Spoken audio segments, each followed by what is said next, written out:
I'm sorry from the bottom of my heart.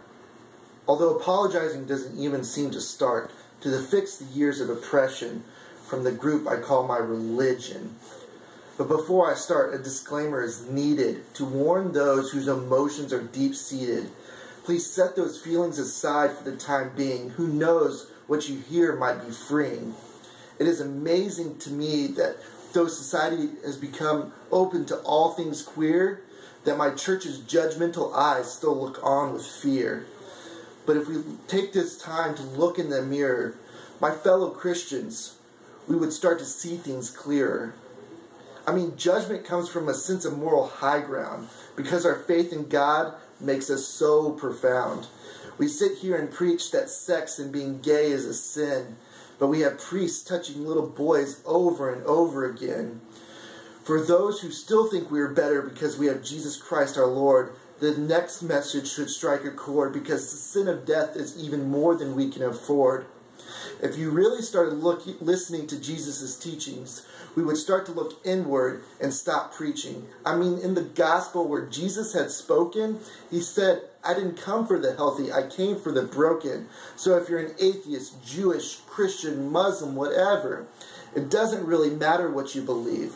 I'm just praying that for this following message you receive. I am sorry. I am so sorry.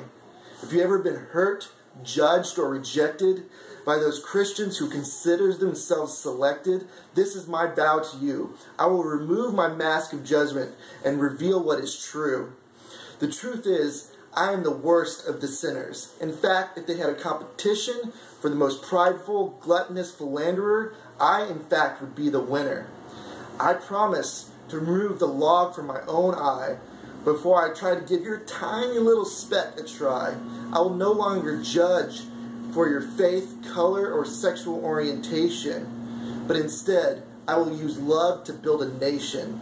I promise to serve you as Christ served the masses, so you can experience the love of God that surpasses all hurt and pain that you have stored away and enter a time of joy and play. As you can see, I have stopped using the royal we, because as I can only humbly speak for me, but my hope and prayer is that others would follow. Otherwise, these words would seem so hollow. Now take this time and really imagine and start to believe that this could actually happen. If every Christian made this vow to keep, we could lay hatred, judgment, and condemnation to sleep.